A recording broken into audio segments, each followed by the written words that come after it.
Chers téléspectateurs, cette nuit, nous avons vécu le moment le plus dangereux de toute cette guerre. Car selon plusieurs médias concordants, l'Iran aurait tiré un missile sur une base de l'OTAN en Turquie, précisément sur celle où les États-Unis stockent environ 50 bombes nucléaires. Et cela signifie quelque chose de très grave. Pour la première fois depuis le début de ce conflit, un site abritant des armes nucléaires américaines a été directement visé. En parallèle, de nouveaux rapports font état d'une attaque contre un porte-avions américain et de soldats américains blessés, qui ont été évacués vers l'Allemagne pour y être soignés. Et si tout cela se confirme, alors nous nous trouvons aujourd'hui plus proches d'une catastrophe majeure que jamais auparavant. La nuit dernière, nous avons assisté à l'attaque la plus dangereuse de toute la guerre impliquant l'Iran. Et cette attaque ne venait ni d'Israël, ni des Américains. Cette attaque venait donc de l'Iran, et elle est particulièrement dangereuse pour une raison très simple. La cible était précisément la base américaine où sont stockées des bombes nucléaires. Et je veux dire, prenez un instant pour réaliser ce que cela signifie. L'Iran a tiré des missiles contre une installation nucléaire américaine, provoquant ainsi un risque de catastrophe pour l'humanité entière. L'attaque est tellement grave que nous devons l'examiner de plus près. Mais avant cela, revenons encore un instant sur l'incident concernant le porte-avions américain. Car hier, je vous ai déjà parlé du fait qu'un porte-avions des États-Unis avait soudainement pris feu. Le porte-avions USS Ford aurait été touché par un incendie. Au moins 2 marins auraient été blessés.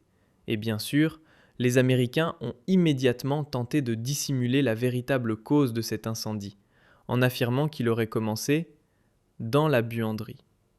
Oui, bien sûr, comme par hasard. Mais réfléchissez un instant. D'abord, un avion de combat F-18 s'écrase, et on parle d'un simple accident. Ensuite, 3 chasseurs F-35 tombent du ciel, et on explique cela par un tir ami. Aujourd'hui, c'est un avion ravitailleur américain qui s'écrase, soi-disant à cause d'une collision en plein vol. Et hier, comme je l'ai dit, un porte-avions prend feu, et la cause serait un incendie dans la buanderie. Et demain, alors quoi?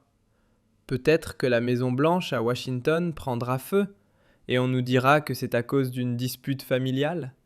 Franchement, avec autant de coïncidences en si peu de temps, soit l'armée américaine est la plus incompétente de la planète, soit on nous ment du début à la fin pour cacher les véritables raisons de tout ce qui se passe. Mais vous connaissez le dicton, la vérité finit toujours par apparaître, même si parfois cela prend un peu plus de temps.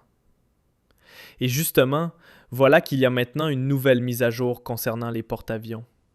Car désormais, l'armée américaine doit reconnaître que ces porte-avions ont été attaqués par la marine iranienne. Et cela devient assez étrange, puisque le ministre américain de la Défense avait encore proclamé avec fierté, avant-hier, que la marine iranienne avait été complètement détruite. Apparemment, cela aussi n'était pas toute la vérité.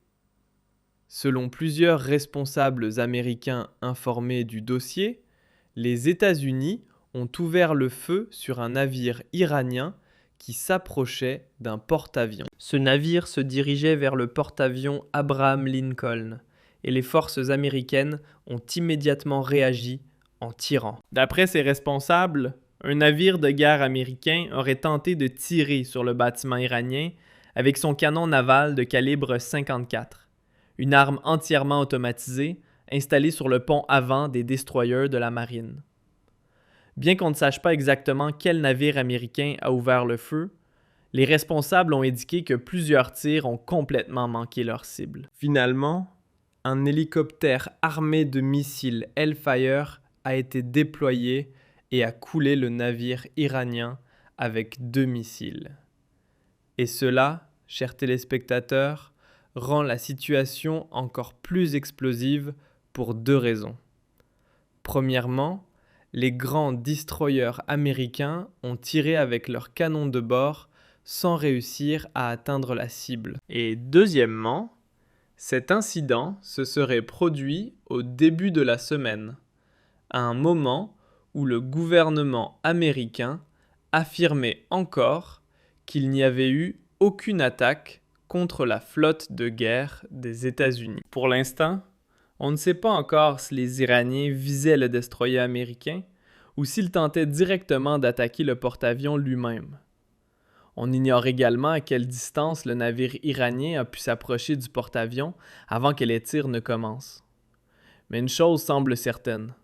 Cet incident a probablement permis aux Iraniens d'observer de très près les systèmes de défense américains protégeant leur porte-avions. Et cela signifie qu'ils ont pu recueillir de nombreuses informations précieuses sur la manière dont les États-Unis réagissent face à une menace maritime. Mais ce n'était évidemment pas tout, car les Iraniens ne se seraient pas contentés d'attaquer la flotte de guerre américaine.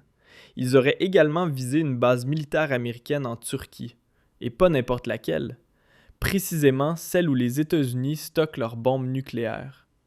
Et cela est extrêmement grave, car cet événement aurait provoqué hier un véritable choc au sein du gouvernement américain. Selon plusieurs rapports, un missile iranien aurait été dirigé vers la base aérienne de l'OTAN à Incirlik, en Turquie, où seraient stationnées environ 50 bombes nucléaires américaines. Cette base aérienne, située près d'Adana, dans le sud du pays, est d'une importance stratégique majeure et est exploitée conjointement par les forces armées turques et américaines. Sur ce site seraient stockées environ 50 ogives nucléaires américaines, de type B-61, conservées dans des coffres souterrains spécialement conçus pour le programme de partage nucléaire de l'OTAN. Environ 5000 militaires américains et autres troupes de l'OTAN y seraient également stationnés. La base joue un rôle central pour le ravitaillement, la logistique et de nombreuses opérations militaires dans tout le Moyen-Orient. Et imaginez un instant la gravité de la situation. L'Iran aurait frappé une base nucléaire américaine. À partir de là, deux scénarios sont possibles.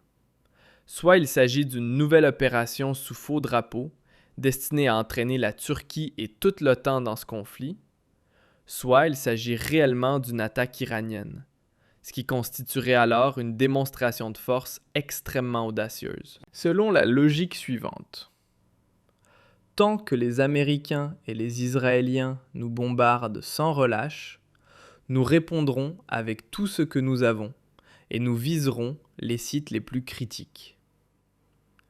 Et que ce tir ait été une véritable attaque contre le dépôt nucléaire ou simplement un tir d'avertissement, les conséquences pourraient être les mêmes. À ce stade, le gouvernement américain devrait avoir compris qu'en poursuivant cette guerre, il joue littéralement avec le risque d'une catastrophe nucléaire. À partir de maintenant, Trump et Netanyahou devraient tirer le frein d'urgence et mettre immédiatement fin à ce conflit. Car la prochaine attaque iranienne pourrait atteindre sa cible en plein cœur. Et dans ce cas, les conséquences pourraient être catastrophiques pour une grande partie de la planète. Bien sûr, du côté américain, on affirme immédiatement « Non, cela n'arrivera pas.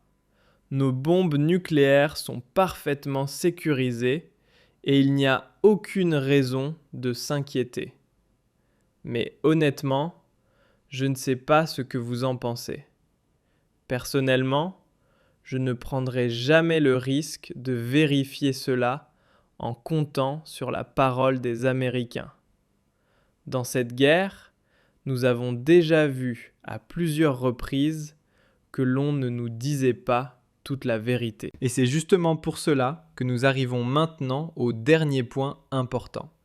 Les États-Unis commencent à évacuer de plus en plus de soldats américains blessés vers l'Allemagne afin qu'ils y soient soignés. Jeudi, les États-Unis ont effectué un nouveau vol d'évacuation et ont transporté environ 19 soldats blessés vers l'Allemagne, comme l'ont confirmé à CBS News des responsables informés de l'opération. Avant cela, l'armée avait déjà évacué des dizaines de militaires qui avaient été blessés lors de l'attaque contre une installation américaine au Koweït.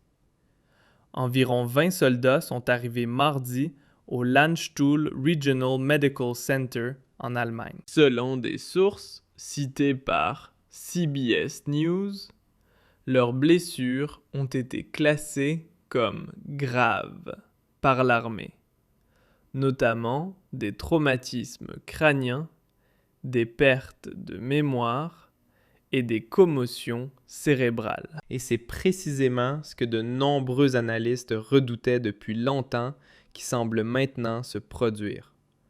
L'Allemagne devient peu à peu une plaque tournante logistique pour une guerre dans laquelle elle n'est même pas directement impliquée.